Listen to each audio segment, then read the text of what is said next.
Boa noite. Meus queridos, sejam bem-vindos à nossa aula virtual de Direito Internacional. Hoje a gente vai falar sobre homologação de sentença estrangeira e exequatur, né? E as cartas rogatórias, que são relacionadas ao exequatur ou exequatur. E a gente vai aqui estar adentrando esse tema de direito internacional privado. Nós vamos utilizar a nossa Constituição, mas, sobretudo, a gente vai utilizar a LINDB, e eu vou comentar com vocês a resolução número 9, que é a resolução do STJ, que fala sobre a homologação de sentença estrangeira e o exequatur da carta rogatória, tá bom? Antes de eu adentrar o nosso tema, e para que eu não corra o risco de esquecer, mas eu vou repetir no final da aula que amanhã, que é a nossa próxima aula, nós não teremos aula online, porque eu vou postar no horário da aula, ou até um pouquinho antes, tá? Porque eu vou estar dando também aula presencial no primeiro período na faculdade, então eu devo postar um pouquinho antes. Eu vou estar postando para vocês o nosso TED. E aí, doutores, prestem bem atenção que o combinado não sai caro. De preferência, façam no horário de aula. Aconteceu algum imprevisto? Vocês vão ter até 24 horas para poder fazer o trabalho. Ou seja, eu postando num horário, vocês vão ter até aquele outro horário. Então, eu postando às 19, vocês terão até as 19 horas da quinta-feira para postar o TED. O TED não tem nada demais, nada de trabalho super elaborado, por isso não tem desculpa. Na hora que for a nossa aula, você vai lá, entra, faz o seu trabalhinho, já posta e fica já livre e tranquilo. O trabalho pode ser feito em grupo, contudo, se for fazer o trabalho em grupo, não deixe de colocar o nome dos respectivos colegas. Se porventura não colocar o nome na hora da postagem, eu não vou deixar inserir depois. Exemplo, professora, eu postei, acabei esquecendo de colocar o nome do fulaninho de tal. Esquecendo, né? E aí, eu acabei esquecendo, professora. Vai ficar esquecido, tá? Porque eu não vou aceitar. Então, confere o nome, se for fazer em grupo, porque o trabalho também pode ser individual. Se for fazer em grupo, 2 detalhes. Não esquecer de colocar o nome dos componentes. E um outro detalhe importante. Somente uma pessoa, por favor, para postar. Porque, às vezes, tem 5 integrantes no grupo. Aí os 5 postam. É um problema danado para mim depois para corrigir. Porque 5 vezes eu olho o mesmo trabalho. Aí depois eu vou me ligar que está falando do mesmo grupo. Então, gente, quando for postar, entre em um acordo aí. Se for fazer em grupo, posta somente um do grupo, tá? Então, o trabalho ele vai ser um trabalho de pesquisa online. Vocês vão fazer, eu vou colocar lá qual é o tema e vocês vão fazer um trabalho de pesquisa online na hora. Não tem nada demais. Tem que fazer uma senhora de uma... Nada demais. Eu vou colocar lá qual é o tema e simplesmente vocês vão procurar uma jurisprudência sobre aquele determinado tema. É isso que vocês vão fazer e ponto. Não tem nada demais. Lembrando que o trabalho vale 5 e a prova vale 5. Não fez o TED, a prova vai continuar valendo 5, tá? Não vai ter peso 100. A prova vai continuar valendo 5, não vai valer 10, ok? Então, estamos combinados. Amanhã eu vou estar postando o trabalho. No horário de aula, vocês vão estar postando. Porém, se porventura tiver qualquer problema, qualquer intervenção nesse momento, vocês ainda, com isso, ainda terão um prazo de até 24 horas a partir do momento que eu estiver postando o trabalho, tá? Então, não deixem para fazer depois. Façam de preferência no horário da aula. Ok? Então, vamos falar sobre o tema de aula de hoje, que inclusive vai ajudar muito para vocês fazerem a pesquisa online amanhã no trabalho de vocês sobre o TED, tá bom? E outra coisa, esse trabalho que eu estou passando para vocês é um trabalho de pesquisa bem simples. Vocês não vão ter trabalho nenhum, vão simplesmente pesquisar, colar e copiar e colar, principalmente em razão... Boa noite, Robson. Principalmente em razão de vocês estarem aí também fazendo o TCC. Então, por isso que eu optei por um trabalho muito mais rápido, que vocês não tivessem, literalmente, quase trabalho nenhum. Só vai ter o trabalho de pesquisar, copiar e colar e colocar o nome. Por favor, coloquem um nome no trabalho, tá? Então, algo assim para que vocês também não ficassem mais assoberbados em razão dessa questão do TCC, tá bom? Então, combinado não sai caro. Por favor, amanhã o TED na hora da aula, tá? Bom, nós vamos agora utilizar a nossa Constituição, não. Agora a gente vai usar a LINDB. Nós vamos utilizar a LINDB agora. Peço a vocês que peguem a LINDB aí para me ajudar, para participarem comigo. Então, hoje a gente vai falar de homologação de sentença estrangeira. Quando vocês estão pegando, abrindo aí a LINDB, eu vou falar algo para que a gente possa fazer um raciocínio aí, né? Dentro de um arquétipo da nossa legislação e da legislação internacional, que a gente possa fazer aí, concatenar essas ideias e trazer isso para o direito internacional privado. Então, vamos lá. Quando a gente fala de sentença, a sentença nada mais é do que o dizer do direito do Estado juiz sobre um determinado fato jurídico que foi levado ao judiciário e o judiciário, pelo princípio da inafastabilidade da jurisdição, no momento em que eu impulsionei o Estado juiz, ele me deu uma resposta sobre dizer o meu direito. Quando eu digo o meu direito, o direito das partes. Dentro desse aspecto, o juiz, ele se pronuncia, ele fala sobre esse direito por meio de um instrumento que é a sentença. A sentença, ela vai dizer que direito é esse, qual é aí a decisão do Estado juiz na busca da parte ou na busca das partes em querer atingir esse direito. Pois bem, quando a gente fala dessa sentença, essa sentença, ela está fulcrada dentro de um procedimento, dentro de um molde processual. E esse molde processual, ele vai estar intrínseco à norma de cada estado. Estado aí, quando eu digo leia-se país. Então, quando eu falo da sentença promovida pelo Estado juiz, essa sentença, ela vai estar pertinente aos moldes do nosso CPC. Portanto, o juiz tem que fundamentar essa sentença.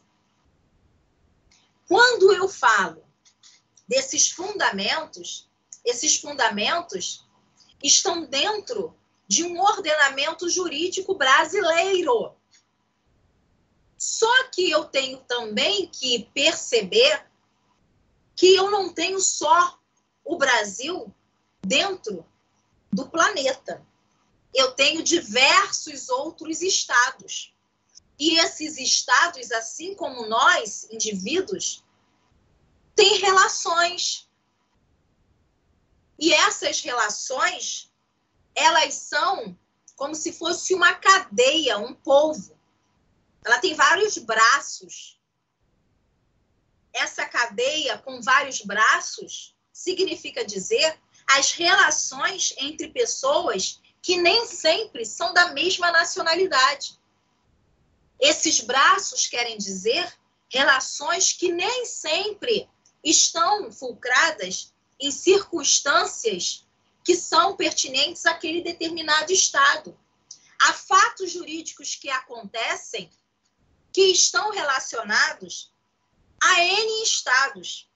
Portanto, eu tenho que pensar que essa mesma sentença que sai do direito brasileiro, que essa mesma sentença do Estado juiz, ou seja, do judiciário brasileiro, essa mesma sentença também está pertinente a vários outros ordenamentos jurídicos.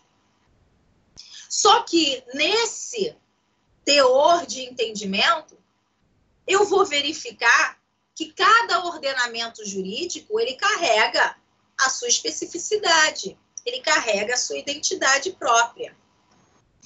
E nem sempre essa sentença ela vai estar fulcrada no mesmo formato processual.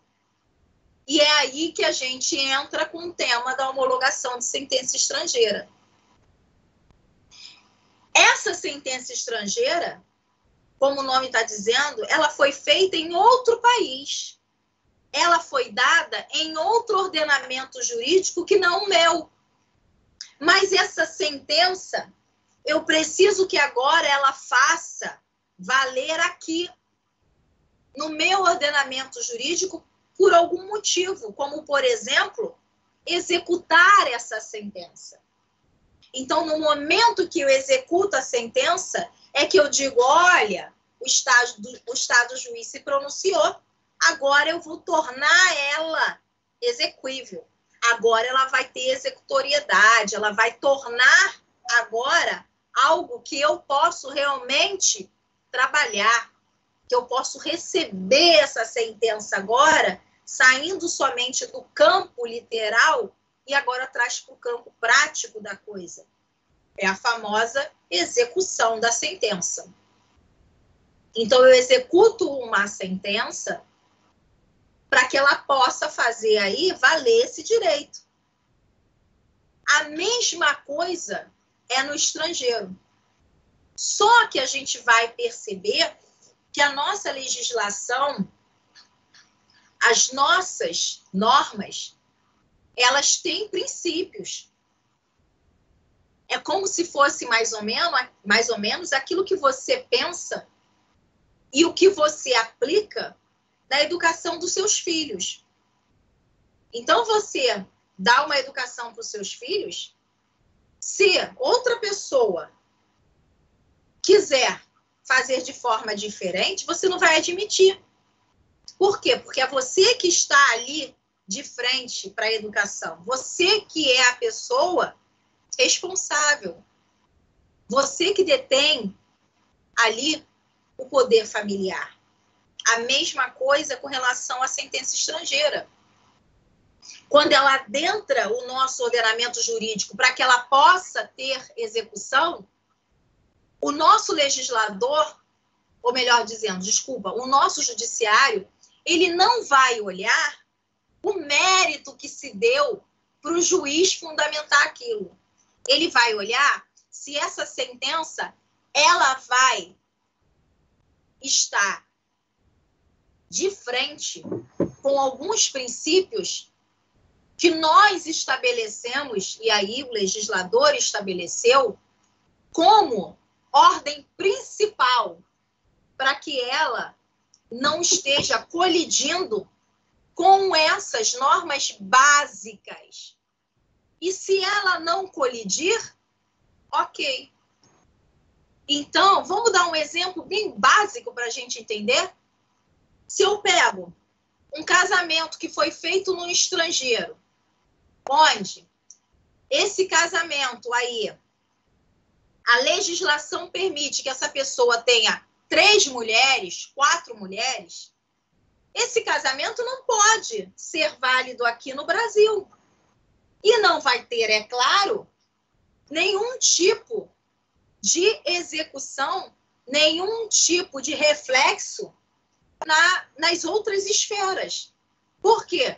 Porque esse casamento não pode ser válido porque ele vai estar confrontando com alguns princípios, como, por exemplo, os costumes. Então, a gente vai ver isso agora na LINDB.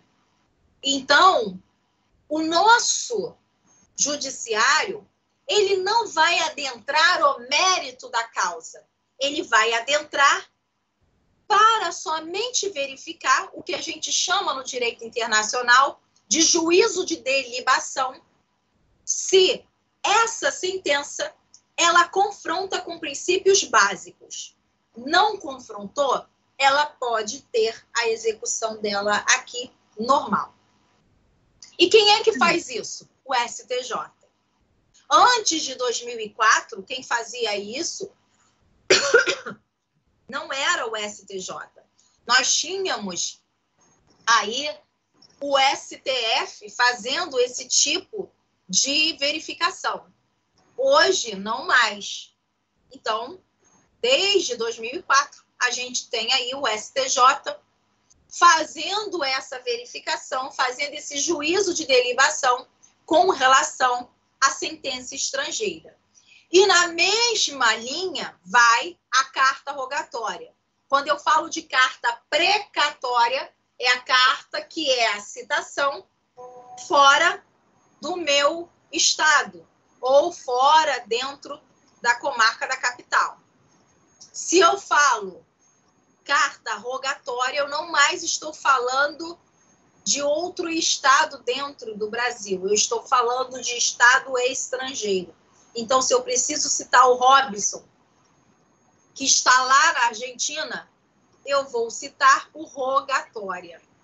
Se ele está em Minas, eu vou citar por precatória. Então, a rogatória, ela é um instrumento que vai ter uma repercussão internacional.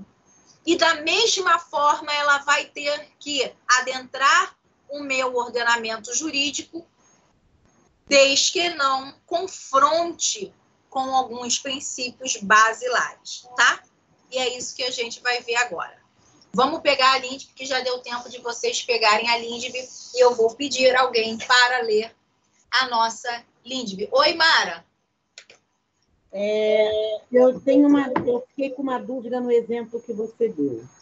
Digamos que uma brasileira vá em turismo para a Turquia não, que lá é monogâmico, mas um país desse aí, da Ásia, que tenha um casamento com várias pessoas como válido.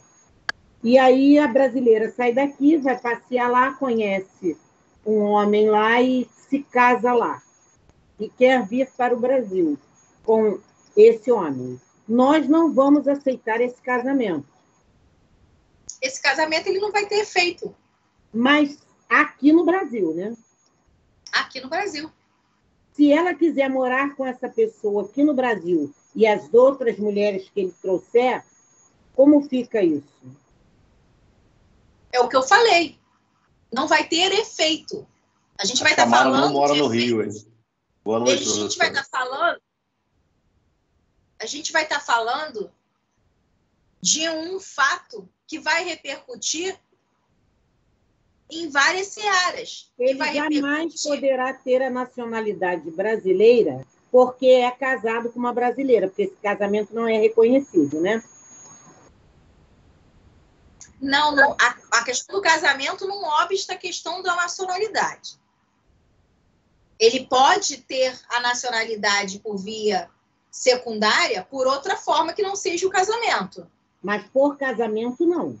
Não, pelo casamento, não. Se eu não tenho reconhecimento do casamento, logo, por esse caminho, eu não vou poder me utilizar.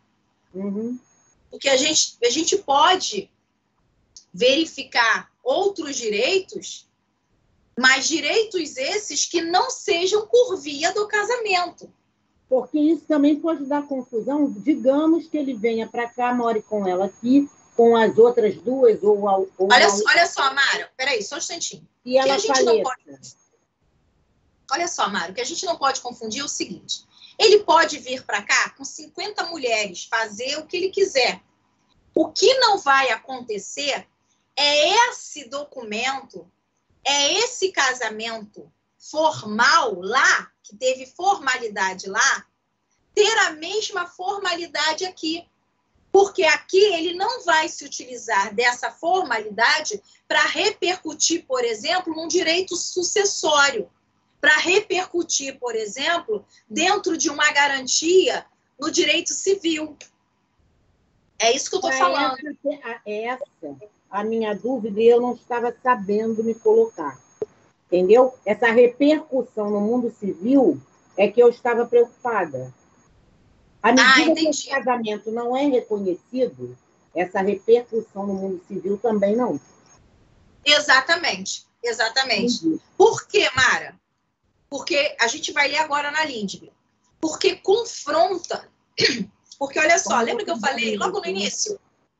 Eu logo falei no início, olha, o juiz não está preocupado com mérito. O juiz, na verdade, não está preocupado. Ah, gente, olha só.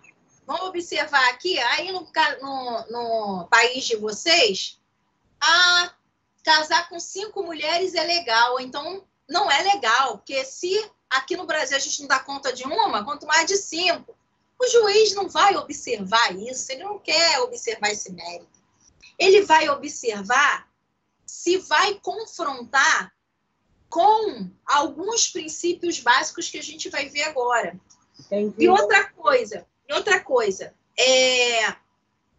quando a gente fala desses princípios, se eles estão já confrontando, eles não conseguem dar veracidade a qualquer documento que precise ter essa sentença para que ela faça a execução dela valer. É justamente por isso. E quando eu falei desse tipo de casamento, eu dei um exemplo assim, bem simples. Mas, normalmente, a gente pode citar outros tipos, N tipos de sentenças. É como você, exemplo, pegar um contrato que aconteceu, um contrato onde você tenha uma obrigação de fazer aqui no Brasil. Então, o contrato foi lá, no estrangeiro, mas teve uma sentença, porque teve uma lide sobre a obrigação de cláusulas desse contrato, e dentre essas obrigações, tinha uma obrigação de fazer, por exemplo, aqui no Brasil.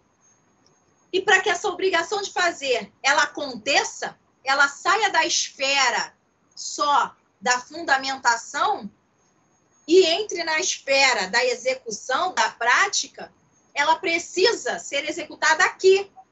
Para que ela seja executada aqui, o juiz não está analisando o mérito e em que circunstâncias aí tem esse contrato. Não, ele está analisando se essa é obrigação de fazer, se essa execução aqui, que ela vai ser tomada, ela fere alguns princípios.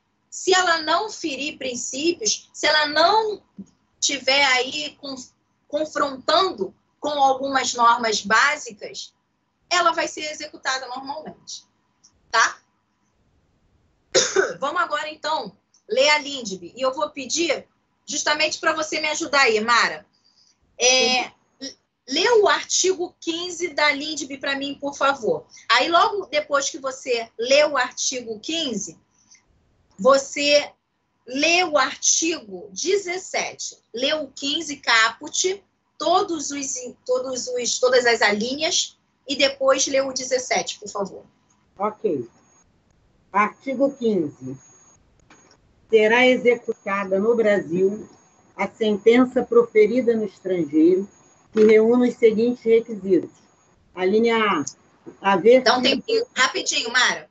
Só uma paradinha aí, só para eu fazer uma observação. Doutores, olha só o que a Mara leu no caput. Será executada no Brasil, olha uma sentença que eu preciso agora executar. Será executada no Brasil a sentença proferida no estrangeiro, ou seja, não foi aqui no Brasil, que reúna os seguintes requisitos, ou seja, ela tem que ter esse conjunto de requisitos para que ela possa agora ser executada. Quais são esses requisitos? Lê aí, Mara. A linha A, haver sido proferida por juiz competente. A linha B, terem sido as partes citadas ou haver-se legalmente verificado a revelia. A linha C, ter passado em julgado e estar revestida das formalidades necessárias para a execução no lugar em que foi proferida. A linha D, estar traduzida por intérprete autorizado. A linha E, ter sido homologada pelo STF. No caso aí, agora é STJ, né? Cuidado, gente. Eu fiz questão que a Mara lesse para poder chamar a atenção sobre isso. Cuidado, que os vademecums, as legislações de vocês ainda consta STF, tá? Mas logo abaixo vocês vão ver aí a EC 45 com a nota de rodapé. Mas faz um risco agora aí na lei, tira esse STF só para desencargo de consciência, risca e coloca STJ. Porque de repente está fazendo a prova ou está lendo. Olha, quando eu fiz, isso é de dezembro de 2004, né? Foi justamente no ano em que eu me formei. Sabe o que aconteceu? No ano seguinte, quando eu fui fazer a prova da OAB em janeiro, caiu exatamente essa questão. E assim, muita gente errou. Por quê? Porque foi naquele meio tempo. Isso aconteceu em dezembro, a prova da OAB saiu em janeiro. Ó, muita gente errou. Eu lembro disso porque ficou bem na minha cabeça essa questão aí. Eu só não errei porque eu estava fazendo curso. Só por isso. Porque senão eu tinha errado também. Então, cuidado. Não é, desde dezembro de 2004, não é mais o STF, é o STJ, tá, gente? Mas interessante que eu abri aqui a LINDB no site do Planalto. E não foi corrigida. Eu sei. Interessante. Geralmente eles fazem a correção. Eu também estou no site do Planalto aqui, do lado tem escrito artigo 105 da Constituição. Só não mudou o texto, né? Mas a referência vem ao STJ. 105 é STJ. Mas eles não mudaram o texto. Geralmente eles cortam. Por isso que eu estou falando, se alguém tiver com um vadimeco impresso, risca esse STJ, porque logo abaixo tem uma nota de rodapé no vadimeco. Tem lá escrito EC 45 de 2004, aí vem embaixo STJ 105.1, só que vem na nota de rodapé. Você não vai se ligar, porque está tão pequenininho, você não vai se ligar. Na hora da prova, você está preocupada com outras coisas, está correndo contra o tempo, vai ler nota de rodapé? Exatamente, tá? Ou na hora da prova, ou até mesmo se você imprime a legislação ou vai olhar numa legislação online. Cuidado, tá, gente? Parece uma besteira, mas isso aí acaba com o candidato. Tá bom? Então, é o STJ. Lê para mim agora, Mara, o artigo 17. Artigo 17. As leis, atos e sentenças do outro país, bem como quaisquer declarações de vontade, não terão eficácia no Brasil quando ofenderem a soberania nacional, a ordem pública ou os bons costumes. Brasileiros, né, no caso. Perfeito. Mara, quando a gente falou desse exemplo lá do casamento da Arábia, o que acontece? Esse casamento não é uma sentença. Esse casamento é um ato. E aí, o que o artigo 17 está dizendo? Primeiro, o artigo 15, ele trouxe requisitos que estão lá na resolução 9. Depois, quem quiser, abre a resolução 9 do STJ, tá? que é justamente a resolução que traz a questão das cartas rogatórias, dos requisitos da sentença estrangeira. E aí, doutores, quando a gente fala desses requisitos para executar a sentença, são requisitos de sentença. Mas o artigo 17, o legislador ele é bem claro. Olha, atos, declarações, lei, qualquer coisa que vem lá do estrangeiro, mas confronte com 3 requisitos, ou seja, nós temos aí uma tríplice de requisitos que não vão deixar que esses atos, que essas leis, essas declarações tenham repercussão aqui, porque vai confrontar com o quê? Olha o que a Mara acabou de ler. Com a soberania nacional, com a ordem pública e os bons costumes. Então, no exemplo do casamento, ele confronta com os bons costumes. Então, esse ato não vai ter nenhum tipo de eficácia aqui, portanto, não consegue repercutir em outras esferas, porque ele confronta com os bons costumes. Então, essa tríplice aí, independente de ser uma sentença, o STJ verifica no ato se confronta com isso aí. Não confrontou? Vamos ver os requisitos. Tem os requisitos, todos esse que a Mara leu, inclusive esses requisitos estão justamente lá na resolução número 9. E aí, não estão presentes, não tem como executar. Estão presentes todos esses requisitos? Foi traduzido por um intérprete aí, portanto, a boa-fé, portanto, a questão aí da fé pública, né? Boa-fé não, fé pública. Então, se tem isso aí, ok, pode ser executada. Então, eu tenho uma dúvida quanto à linha D. Esse intérprete autorizado, ele é contratado, ele é servidor público? De preferência, servidor público, mas pode ser, vamos fazer uma mesma analogia com o perito, tá?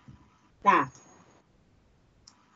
Essa pessoa, ela tem fé pública. Então, ser traduzida por intérprete autorizado, tá bom? A mesma coisa. Pode ser um funcionário, um servidor ou não. Por quê, Mara? Pode ser um membro da diplomacia, por exemplo? Pode. A questão não é nem essa, não. A questão é o seguinte, é que há sentenças que elas vêm em algumas línguas estrangeiras, por exemplo, mandarim, que são pessoas específicas, que às vezes você nem tem servidor para aquilo. Sim. Entendeu? E aí você precisa contratar uma pessoa, e aí você tem a mesma coisa como se estivesse falando do perito, autorizada para poder traduzir essa língua, e aí você dá essa fé pública por uma pessoa autorizada pelo STJ, né? Uhum. Tá bom? Provavelmente eles devem sempre ter um banco de dados lá, né? Sim! A mesma analogia que a gente faz dos peritos, né? Porque tem casos que são muito específicos, assim como algumas línguas que precisam de uma tradução muito específica, onde você tem poucas pessoas que fazem esse tipo de tradução de língua estrangeira. E aí, doutores, dentro desse aspecto aí, a gente vai pensar a mesma coisa com relação à questão desses atos, mas de brasileiros que estão casando lá no exterior, ou de brasileiros que estão se divorciando. Vamos fazer aqui uma analogia rapidinha para a gente fechar a questão da homologação e a gente ir agora para a Constituição? Quando a gente fala de divórcio no Brasil, eu posso fazer o divórcio de forma extrajudicial? Depende. Depende do quê? Depende se não tiver menor envolvido, não é? Ou se o divórcio for litigioso, ele não vai ser possível de estar sendo realizado dentro de um cartório e aí extrajudicial. Ok. Da mesma forma, a gente faz aqui com relação ao divórcio. Se um divórcio de um brasileiro, né, que está sendo feito lá no exterior, esse divórcio não tem menor, não tem litígio, ele pode fazer no próprio consulado. E depois só vai averbar aqui, tá bom? Não tem nenhum mistério. Lê rapidinho aí para mim, por favor. Só o caput do 18. Não vou ler tudo não, tá, gente? Depois vocês leem os outros parágrafos, tá? Lê só o caput do 18, Mara, por favor. Tratando-se de brasileiros, são competentes as autoridades consulares brasileiras para lhes celebrar o casamento e os mais atos do registro civil e de tabelionato, inclusive o registro de nascimento e de óbito dos filhos de brasileiro ou brasileira nascido no país da sede do consulado. Ok. Assim como o parágrafo 1º vai falar sobre a questão aí da separação do divórcio, tá, gente? Faz lá e depois averba aqui. E aí, quando faz esse tipo de ato, não precisa passar pelo STJ, tá bom? Isso aí não precisa passar pelo STJ, porque isso é só uma declaração aí de vontade, e aí é um simples ato. E aí, esse ato aí, uma vez realizado nesse tipo de situação, ele não precisa passar pelo STJ, ele vai somente averbar, ok? Então, isso aí fica fora da questão da homologação de sentença estrangeira, no caso aí, mas que foi feito com relação aos brasileiros dentro de uma sede consular. Ele só vai chegar aqui no Brasil, por exemplo, fez a separação, só chega aqui e vai averbar. Fez o divórcio, chega aqui e averba, tá? Então, não tem não passa por esse crivo que a gente está falando aqui de sentença estrangeira. O nascimento e o óbito também, né? A mesma coisa, tá? Mesma coisa, sem problema nenhum.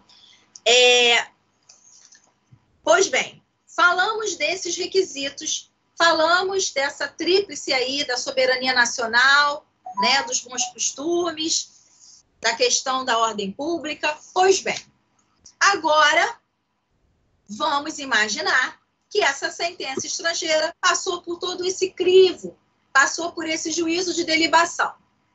Ela vai ser executada, ela tem que ser executada. Quem vai executar? E aí?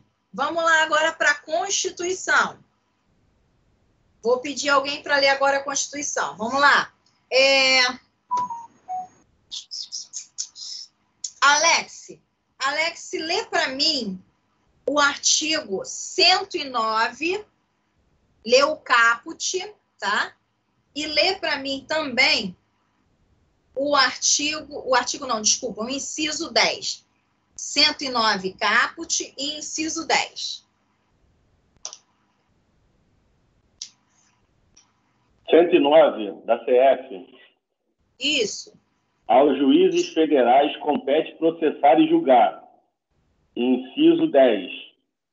Os crimes de ingresso ou permanência irregular de estrangeiros, a execução de carta regatória após o exequatur e de sentença estrangeira após a homologação, as causas referentes à nacionalidade, inclusive a respectiva opção e a naturalização.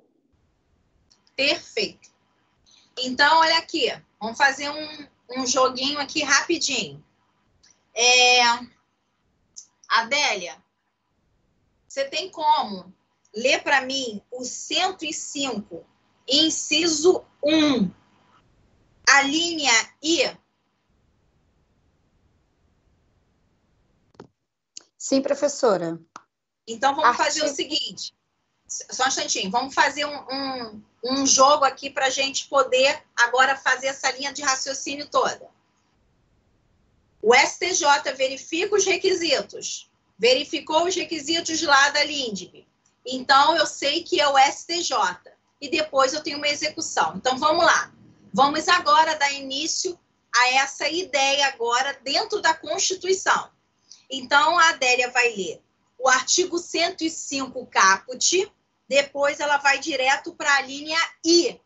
E aí, logo em seguida, quando a Adélia acabar de ler, o Alex lê para mim de novo o artigo 109, inciso 10, tá bom? Então, vamos lá. Começa aí, Adélia. Artigo 105. Compete ao Superior Tribunal de Justiça a homologação de sentenças estrangeiras e a concessão de exequatur às cartas rogatórias.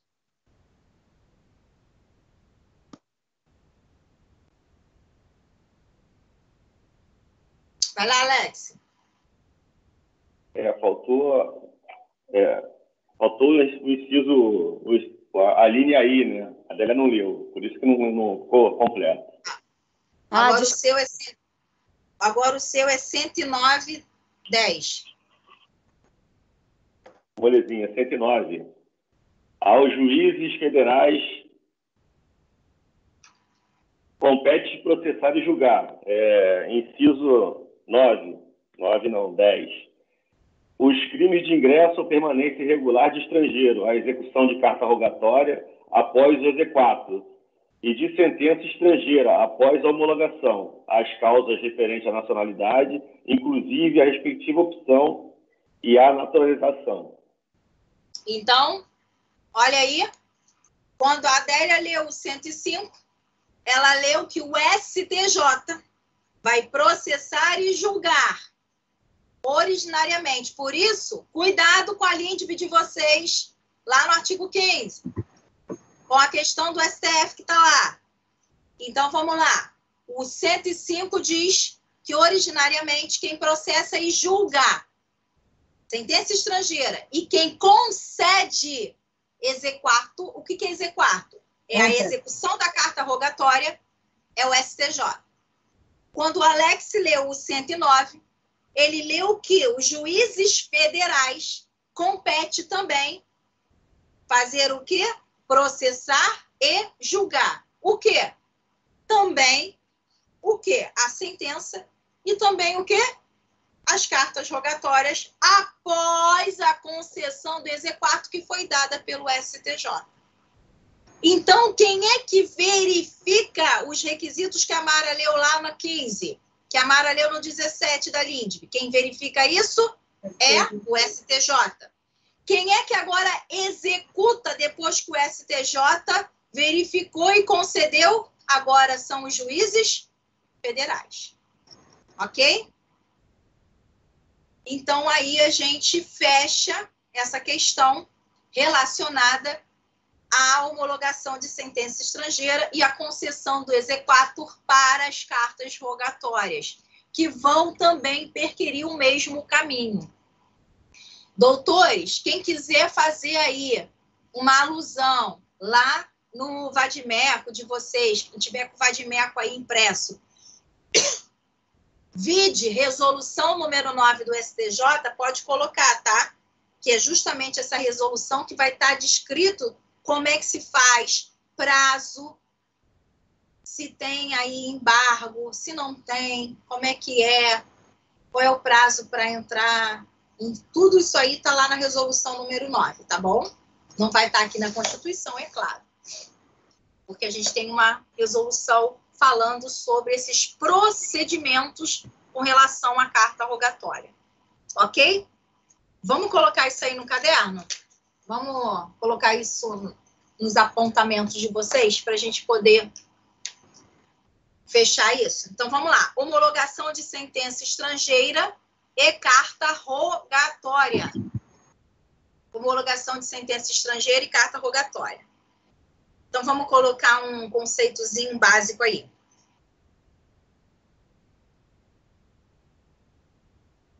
Na homologação,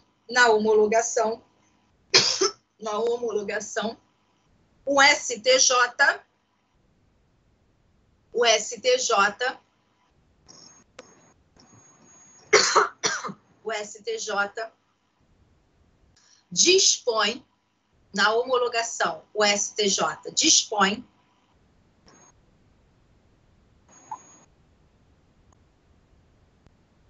de poderes limitados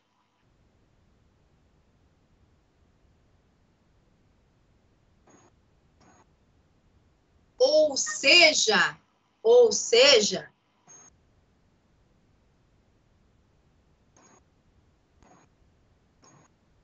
não se discute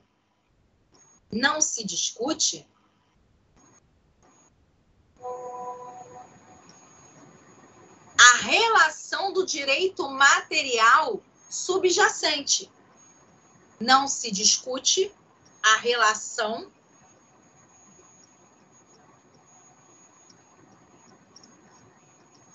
do direito material subjacente. Deixa eu só fechar o microfone aqui rápido.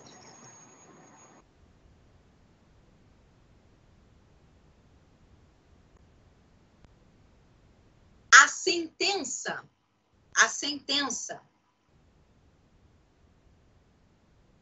estrangeira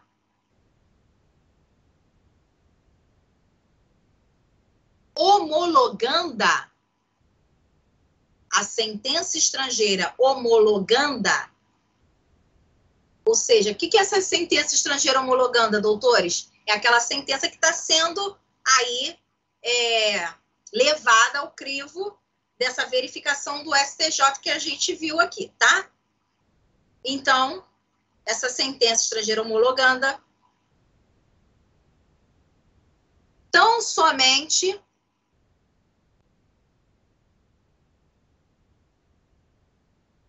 será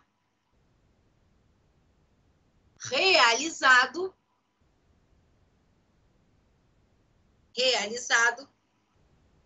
o juízo de delibação. Será realizado o juízo de delibação.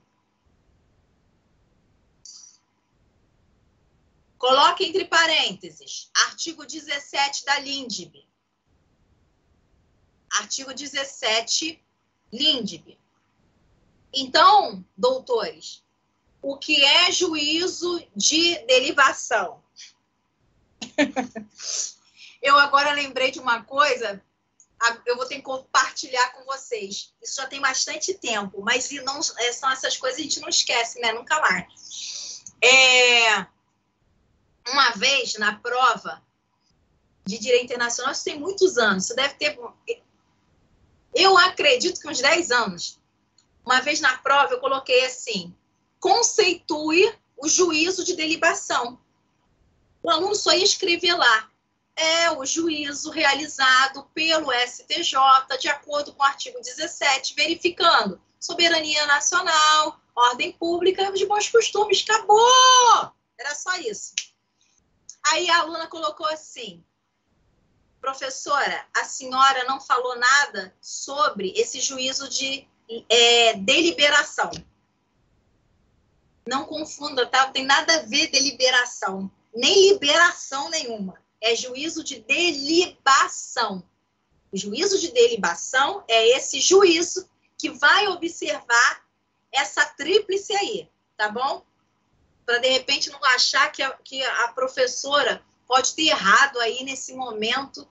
Acontece erros mesmo de digitação. Mas, no caso, não era erro de digitação, não. Era realmente que a aluna, eu acho que nunca viu, não deve ter participado de nenhuma aula minha, e aí ela achou que eu estava realmente errada, que eu não falei sobre essa deliberação. Mas eu tinha falado sobre a delibação, com certeza. Tá, gente? Então, nada Tadinha, mais... professora, me enrolei toda com exequatur. Tadinha. Agora eu não esqueço nunca mais. Mas exequatur é normal, porque tem gente que pronuncia exequatur, e tem gente que pronuncia exequatur. Então, assim, isso aí depende muito da pronúncia. Mas o negócio da deliberação dela é porque realmente ela não deve ter ido a nenhuma aula, né? E ela ainda achou que eu estava errada ainda, né? Poxa, professora, mas a senhora que digitou errado, a senhora que escreveu errado. Mas eu não queria falar sobre aquilo, eu queria falar sobre delibação, tá? Então, nunca mais eu esqueci. A mesma coisa, um aluno, até hoje ele fala comigo. Hoje ele é advogado, grande advogado e tal, na área criminal, mas até hoje são coisas que a gente nunca mais esquece que acontece em sala, né, gente? Eu, quando estava dando uma aula uma vez sobre os critérios da nacionalidade, e os SOLE, né, e os sanguíneos, falando sobre o critério misto, aí ele escreveu na prova que o Brasil utiliza o critério misto, um X. Aí eu falei, vamos fazer então um sanduíche agora. Aí nunca mais ele esqueceu isso. Toda vez que ele me encontra, aí, professora, e o critério misto, entendeu? Então, são coisas assim que a gente nunca mais esquece, né, gente? Então, vamos lá. Aí, vamos botar um parágrafo rapidinho. Dentre as formalidades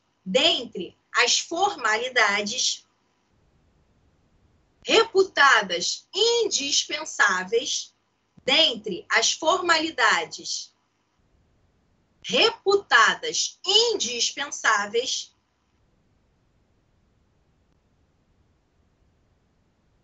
destaca-se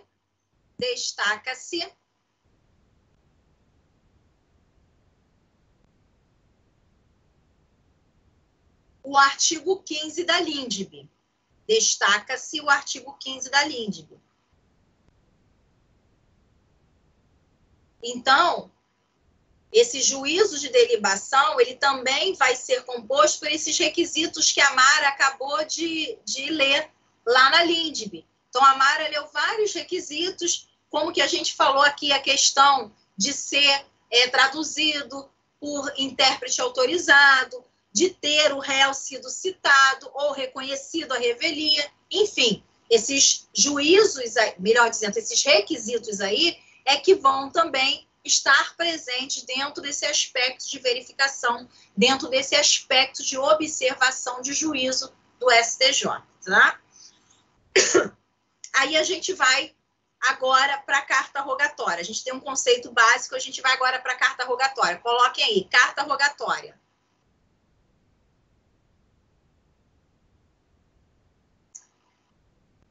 No tocante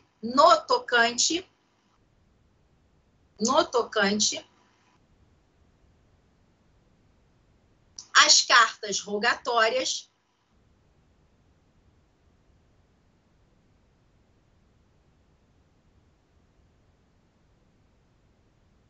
estas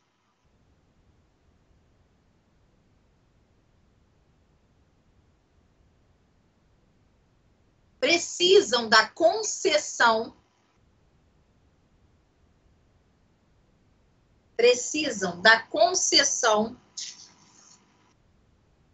do exequatur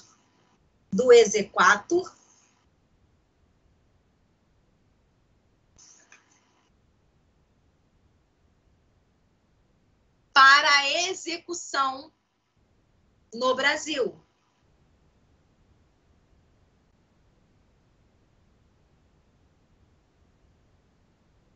Contudo, ponto continuativo, contudo,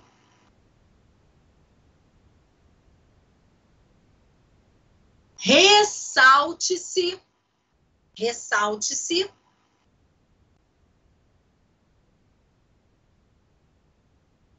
que com a adoção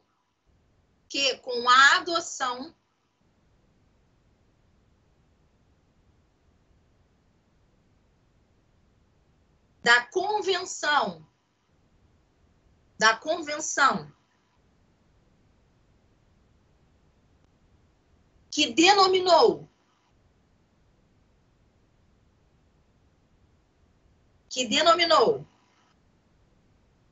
o protocolo de Las Lenhas, que denominou o protocolo de Las Lenhas. Lenhas se escreve, gente, L-A-S, Las, e o Lenhas não é com NH não, tá? L-E-N, o Y em cima do... Y não, desculpa. O tio em cima do N, tá? O tio é em cima do N. Las Lenhas. L-E-N, tio, em cima do N, A-S, tá? Aí a gente pronuncia Las Lenhas. Deixa eu explicar rapidamente, antes da gente continuar aqui, sobre esse protocolo. Essa convenção, ela foi ratificada pelo Brasil e só trata de países do Mercosul, tá? É uma cooperação cooperação entre esses países do Mercosul, dentre eles o Brasil, para que as cartas rogatórias expedidas entre esses países não passem por esse crivo, seja mais rápida, dentro da esfera administrativa, dentro da esfera trabalhista. Então, esse protocolo ele veio dar uma celeridade maior à execução dessas cartas entre os países que compõem o Mercosul, tá bom? Então, a gente tem que ressaltar essa questão aí internacional do protocolo de Las Lenhas, tá? Aí vocês coloquem aí entre parênteses, matéria trabalhista, administrativa,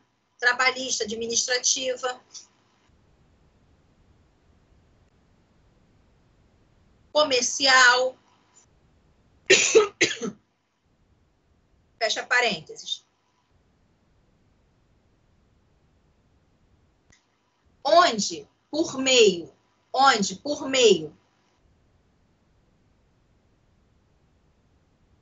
de países que compõem o Mercosul,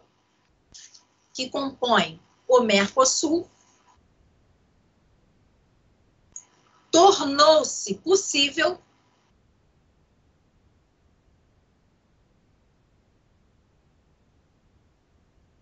o cumprimento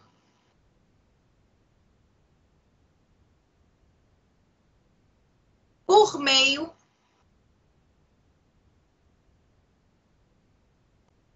da execução destas cartas, o cumprimento por meio da execução destas cartas.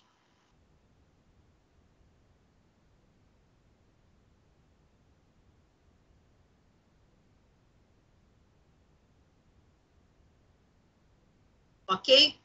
Então, se torna mais rápido, vem aí da celeridade para esses países que compõem o Mercosul, mas somente nesses casos, tá bom? Isso não está relacionado a todos os países, porque isso dependeria de outros tratados, que não é o caso. Somente o protocolo de Las Lenhas, porque ele visa já dar essa celeridade maior por questões mesmo de acordos feitos com esses países. Então, é por isso que existe esse protocolo entre os países, tá? Doutores, não esqueçam de colocar aí na LINDB de vocês o STJ, tá? Riscar o STF e colocar o STJ. E depois, se vocês quiserem, façam a referência aí dos artigos da Constituição, tá? Do 105, da Aline aí, também lá faz a referência também da Constituição, quando o Alex leu o 109, inciso 10, então escreve aí para vocês lembrarem que um está processando e julgando, que é o STJ, e o outro está executando, que é o juiz federal, né? Os TRFs.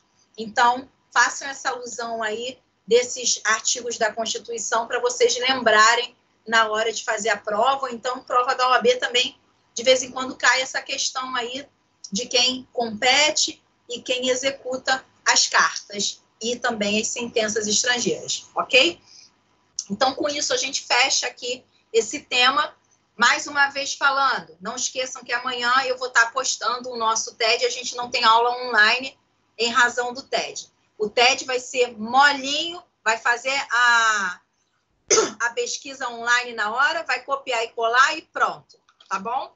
Porque eu tô boa de coração, porque, né, Deus tocou no meu coração, porque vocês estão fazendo TCC, então eu quis fazer uma coisa bem rápida para vocês não terem trabalho, tá? Meus queridos, fiquem com Deus, boa noite. Oi? Obrigado. Fiquem com Deus, boa noite, obrigada a todos, tá? Boa noite. Sexta-feira, boa noite, professora. Boa noite. Quem puder, sexta-feira, participa lá da palestra presencial às 17 horas, tá bom? Professora. Oi. Pode só repetir o cabeçalho aí da homologação o quê? Do primeiro item que a senhora acreditou? Posso. O cabeçalho, o tema, é homologação de sentença estrangeira e carta rogatória. Tá bom? Homologação de sentença estrangeira e carta rogatória. Queridos, fiquem com Deus. Bom descanso para vocês, tá? Tá bom, professora. Boa noite. Boa Professora, noite. Oi. só uma curiosidade. Tem algum acordo com os BRICS ou não? Ou só com o Mercosul mesmo? Tem também. Tem também? Ah, tá. Obrigado. Tá bom? Tá. Mas aí o acordo do BRICS, ele não tá só essa questão não, tá? Tem outras questões comerciais e tudo, e questões essas que não vão repercutir na questão processual, tá? Tá bom, professor. Fiquem com Deus, gente. Um beijo no coração. Boa noite.